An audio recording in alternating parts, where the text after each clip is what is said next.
Islamic education.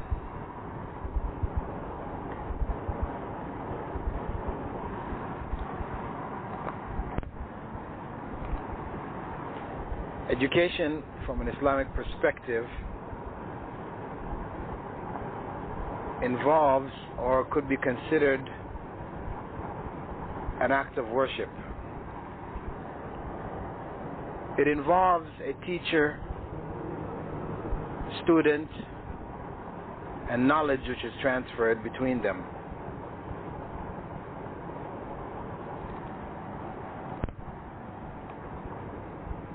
The teacher and the student have both been described as being in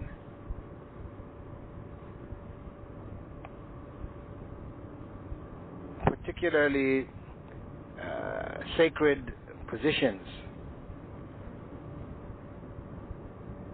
The student, one who seeks knowledge, is referred to as being in the path to paradise, and teaching, that is guiding others to the truth. Prophet Muhammad ﷺ had said that if a person is guided by one of us to the truth, it is worth more than all that is in this world. And the knowledge itself is sacred in the sense that its origin is from Allah. As Allah describes what makes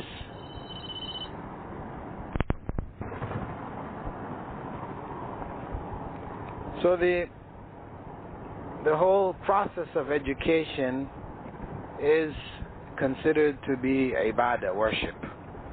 Prophet Muhammad, may God's peace and blessings be upon him, had said seeking knowledge is compulsory on every Muslim. So to obey this command of the Prophet ﷺ, to seek knowledge as he has commanded, is an act of worship. Because we worship God by following the instructions of His Prophet.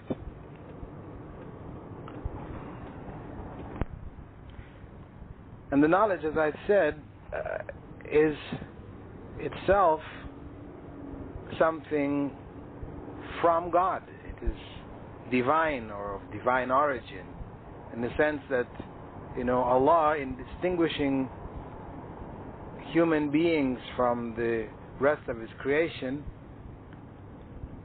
putting them in a special status, it was through knowledge which He gave human beings, which was not given to the rest of His creation. And this is the essence of what God states when the angels questioned the creation of man, that He knew what they didn't know, and He taught Adam the names of all things. He gave Adam knowledge, the ability to give names to things, which is and to discover the relationships between them. And basically the essence of it is of discovering the laws and the principles which govern the world in which he lives, which were put there by Allah. So the knowledge, which is true knowledge, is essentially from God. The knowledge which governs the universe that we are in on a physical level, biological level, all of these laws are laws which God has put in His creation to govern different aspects of it. Human beings discover these laws. So they're discovering the laws, or they're gaining knowledge which God has revealed to them. And it is as He decides to reveal to them. It's not as human beings may perceive, that it is through their efforts and they are able to discover, as it was attributed to Francis Bacon, that you have to battle with nature to get this knowledge. It's human beings fight with nature, which will ultimately nature gives off its secrets, by this struggle that human beings have to have with it. But, by God revealing to them at different stages, as is demonstrated in the circumstances wherein scientists were seeking different sections of knowledge or segments of knowledge, and then other things came out of their experiments. Other things were revealed to them in the course of these efforts. Even in the area of the what may be called the social sciences, etc., the human beings are discovering relationships, for example, between children, how they learn, between human beings, how they relate with each other. Psychology, sociology, these studies, though they're to a large degree a number of theories and concepts have come out of them which are very much anti-Islamic or very much anti-God, secular in their view. The fact of the matter is this is an interpretation of information which has been gained. It is not in and of itself, the information gained is not itself false. It may be true information, but how that information is interpreted now will determine, whether it is correct or not. If this is consequently, knowledge as a whole. Though when the Prophet had instructed people to seek knowledge, it was knowledge for both this life and the next, the knowledge which is critical in both this life, and in preparation for the next. This is the knowledge which has to be given priority. However, the knowledge which is necessary to help a community survive, which is that additional acquired knowledge which human beings need to gain to establish viable communities, etc. This knowledge is also required.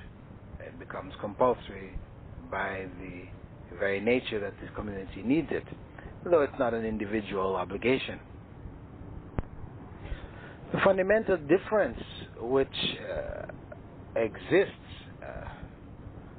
between Islamic education and un-Islamic or non-Islamic education, or education which is a product of Western culture, which is the dominant world culture today, is that the Islamic education has a different outlook, or there's a different concept behind it in terms of the purpose of that education. From a Western perspective, which tends to be fundamentally a materialist perspective, the purpose is to prepare individuals to take their role in, providing for their material needs and the material needs of the society, right? And education, though people like to think of it in terms of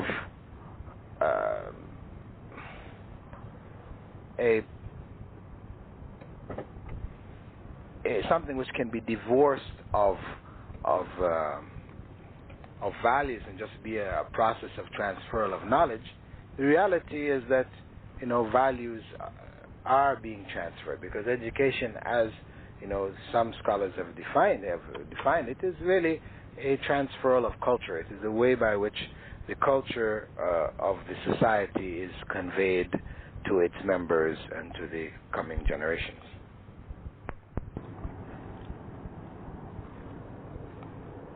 Since Islam and the knowledge of Islam deals with both this life and the next, and in fact considers the next life to be the greater or more important phase of of human existence, and that this life, in fact, is preparation for that next phase, or a period of development and growth in preparation for that phase, then this concept is conveyed or is basic to education, Islamic education. That whenever any subject, when we look at the issue of knowledge, first and foremost, we have to consider the knowledge which is being conveyed, by which the society educates its members, by which the society raises or develops its members. This knowledge may be divided or may be looked at from a number of different perspectives. Imam Ghazali divided up knowledge into basically 6 different categories. And the first basic division is that of knowledge which is true knowledge, because when we talk about knowledge, we're really talking about information, facts and information, which is true knowledge, and knowledge which is false knowledge. The real and the true knowledge, this is fundamentally from Allah. And the false knowledge is from Satan. It is the way by which Satan, satanic forces, the evil forces, misguide the creatures, deviate them from the path which Allah has prescribed for them. And this process began with regards to human beings and their education. It began in the Garden of Eden. Allah educated Adam and Eve to what was permissible for them in the garden, which was everything except for a particular tree. That was the knowledge, that was the divine knowledge which was revealed to them. Satan intervened and suggested to them that were they to eat of the tree, it would make them like the angels, eternal beings. It would make them eternal beings, or eternal beings like God. Now this was false knowledge, that human beings would be like the angels, or that they would be eternal, only like God. This is the attributes of God which belong only to God. This was false knowledge. And based on the human desire, you see, once this concept was introduced, the idea of living forever, it is part of human nature not to want to die, then it led those human beings to disobey Allah. The false knowledge caused them, or led them, once they accepted that false knowledge, it led them to the disobedience of Allah. And as such, that disobedience, that false knowledge led them to disobedience, led them into sin, into evil. So, when one is involved in the process of education, whether on a primary level, secondary, or higher levels of higher learning, one has to consider the body of knowledge which is being conveyed. Whether in fact it is true knowledge or whether it is false knowledge. For example, an aspect of false knowledge which now plays a major role in Western education is that of the Darwinian theory of evolution.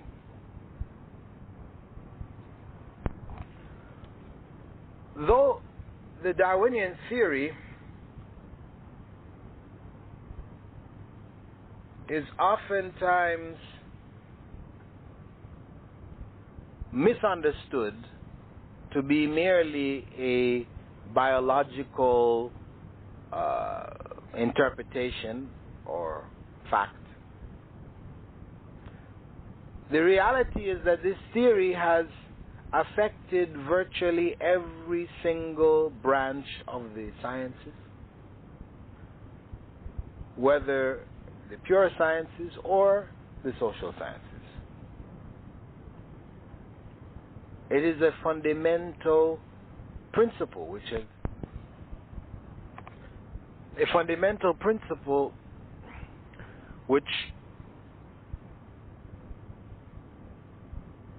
is the basis of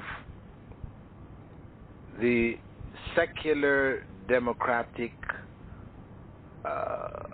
view of Western culture, which now represents the world culture. That secular view has its roots, the secular view in which religion, the concepts of God, are divorced from all walks of human life. This view is based on the fact that human beings have evolved from a common ancestor with the apes. And as such, the concept of God itself is a figment of human imagination. Another example of false knowledge would be the seeking of a cure for death or a cure for old age, or a way or means to create life, create living beings. I mean, all of these would be classified as false knowledge because of the fact that Allah, through His Prophet, has informed us that there is no cure for death or old age. And Allah has stated that human beings, the whole of creation, could not even create a fly. Even if they all got together with all the knowledge they had, they would not be able to create even a fly.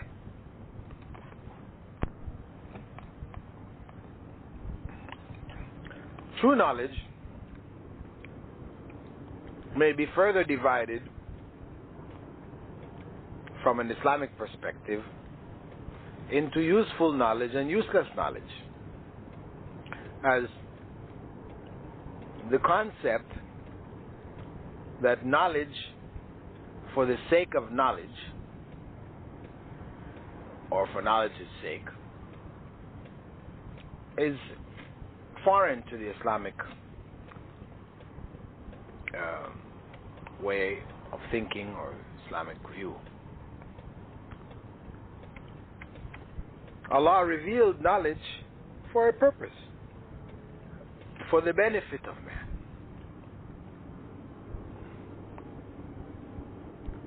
Knowledge which is of no benefit,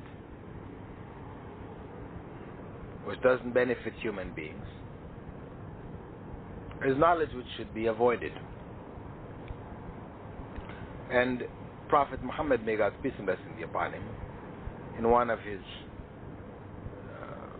favorite supplications, used to seek refuge in knowledge which was of no benefit. وَأَعُوذُ بِكَ مِنْ عِلْمٍ لَا يَنْفَعُ. Now the lack of benefit may be relative, or benefit may be relative in and of itself.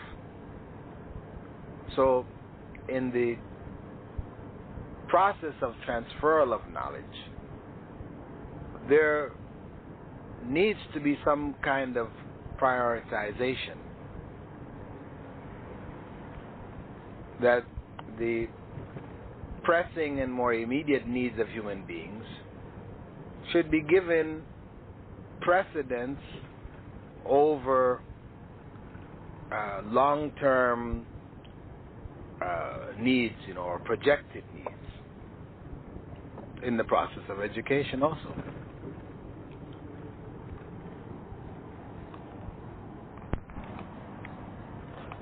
Morality plays a major role in the process, or in the content, or I shouldn't say the content, perhaps I should say in the conveyance of Islamic knowledge. Yes. In that the essence of the Islamic message is in fact focused on morality. The Prophet, may God's peace and blessing be upon him, had said that he was only sent to perfect for human beings the highest of character traits. So the essence of Islamic teachings is that of developing a moral individual, one with a sense of right and wrong, which is based on divine criteria. In the human being's relationship with God, with his fellow human beings, with the community around him, and with the environment in which he lives. There are moral principles which govern all these spheres of human relations. And the knowledge which is gained, or which is conveyed, and which we refer to as the process of education, should then carry with it, or should then have as its guiding principle the development, well, let's not say the development, let's say instead that when the knowledge is being conveyed, that is, knowledge which is not specifically religious, we could say the revealed knowledge, where we divide knowledge into the two categories of the revealed knowledge and the acquired knowledge, right? Which human beings have gained through experimentation and empirical studies, etc. That knowledge which we tend to refer to as science and the various sciences. That knowledge, when it is being conveyed, it should be conveyed within the confines of the moral principles which have been outlined by revelation, and which would then guide, these moral principles would provide guidelines as to how this knowledge may be used. Because the fact of the matter is that, scientific experimental knowledge is neutral. How that knowledge is utilized may be good or evil. This is where the morality comes in. So education should impart to the students in the process of the transferal of knowledge a sense of morality which would guide them in utilizing that knowledge in a way which is beneficial to human society.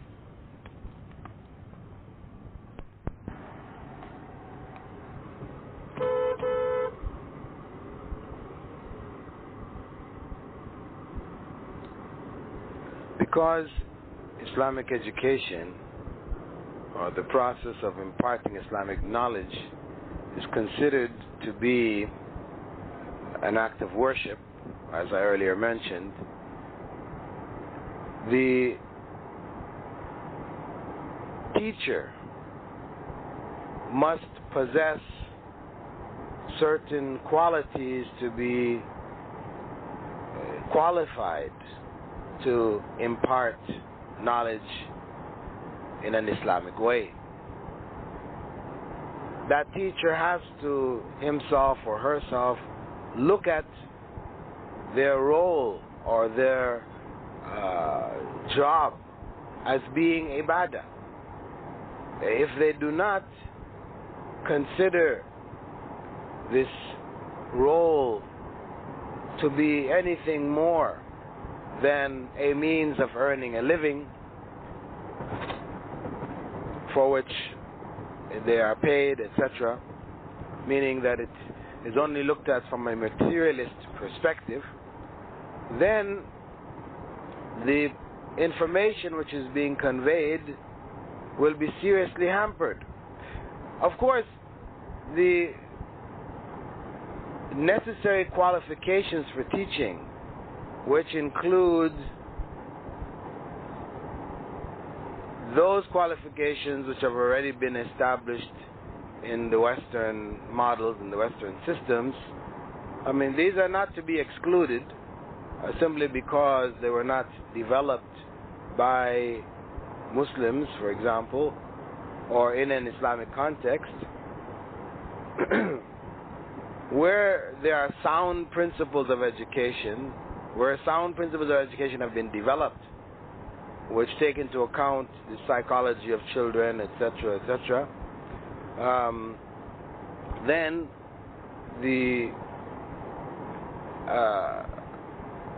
these principles should be used and should be taught.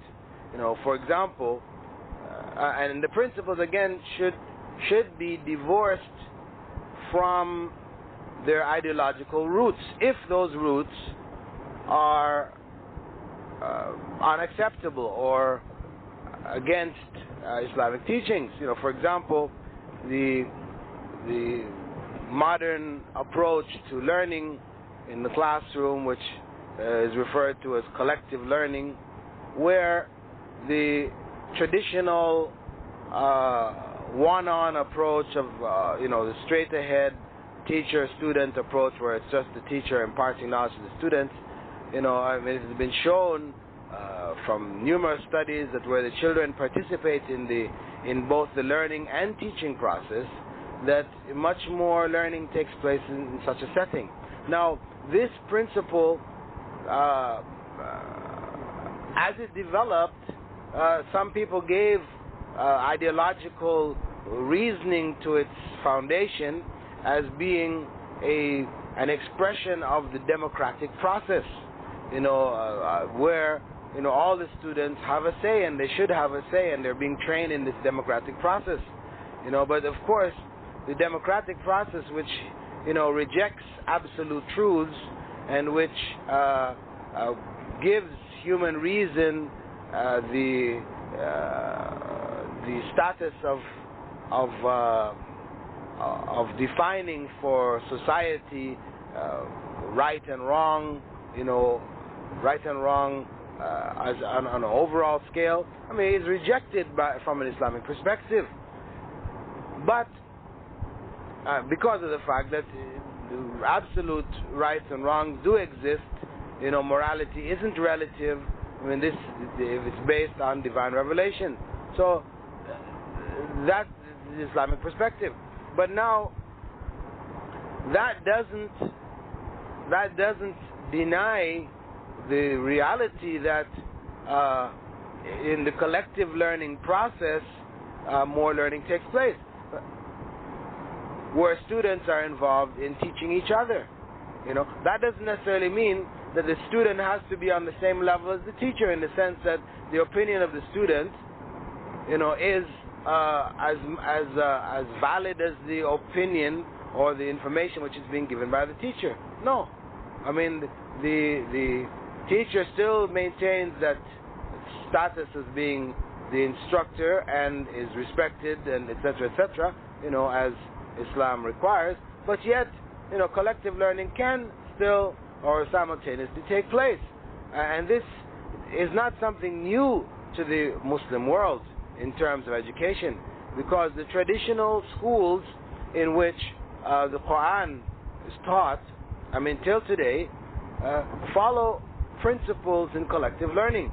The Quranic teacher